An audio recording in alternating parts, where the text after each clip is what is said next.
Selamat datang kembali di channel Pemburu Jiwa. Pada video kali ini kita akan sedikit flashback ke perjanjian lama.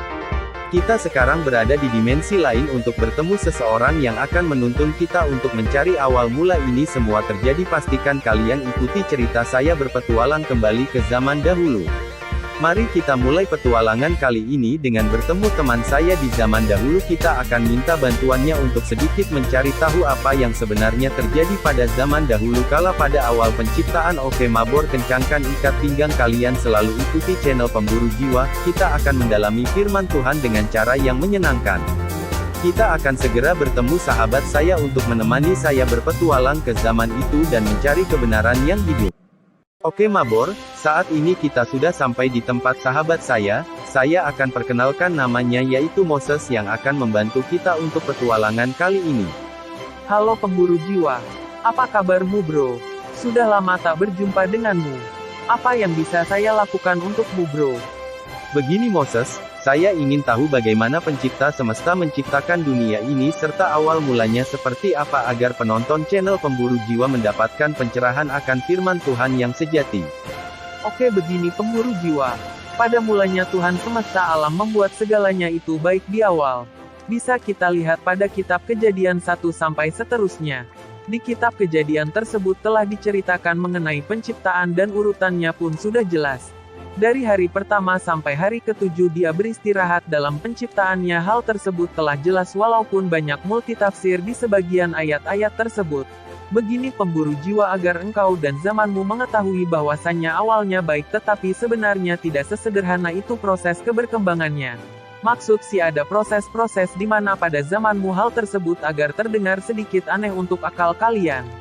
Apakah yang terdengar sedikit aneh memang aneh atau sebaliknya ada makna bagi yang memahami lebih dalam bagaimana menyikapi hal tersebut pada zamanku? Berikan sedikit petunjuk guna memahami arti firman yang sejati. Apakah tiap umat Kristen akan mendapat upahnya yakni mendapat surga bila mengikuti ajaran-ajaran Yesus Kristus? Seperti engkau ketahui wahai Pemburu Jiwa, sebenarnya Yesus Kristus ialah Tuhan karena ajarannya penuh kasih.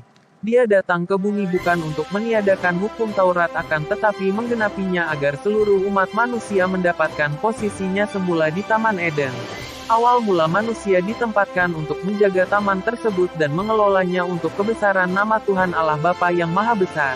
Hal ini diperlukan hikmat yang mendalam untuk dipikirkan. Undanglah Roh Kudus dalam setiap doa kalian maka kalian akan mendapatkan penghiburan dan pengetahuan dalam Roh Kudus akan membimbing kalian. Karena yang mengetuk pintu akan dibukakan pintu serta yang bersungguh-sungguh akan mendapatkannya. Oke Moses, saya mendapatkan sedikit pencerahan yakni Yesus datang ke dunia bukanlah untuk meniadakan hukum Taurat tetapi mengenapinya. Oke, karena hukum yang utama dan paling utama yang diajarkan olehnya yakni cintailah Tuhan Allahmu dengan segenap hatimu, dengan segenap jiwamu dan dengan segenap akal budimu. Itulah yang utama, dan yang kedua yakni kasihilah sesama manusia seperti engkau mengasihi dirimu sendiri. Oke Pemburu Jiwa, waktu kita tidak banyak, engkau telah mengerti dan sekiranya itu menjadi rema firman untukmu dan zamanmu.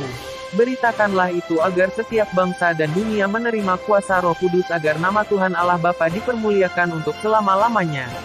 Oke Moses, terima kasih sedikit pembicaraan kita kali ini. Sekiranya penonton channel ini mendapat pencerahan akan firman Tuhan dan mendapatkan informasi yang menarik dari kitab Kejadian sebagai refleksi pada zamanku untuk mendeskripsikan apa yang sebenarnya terjadi, dan pastinya firman Tuhan kekal melewati zaman ke zaman. Tuhan Yesus memberkati engkau Moses.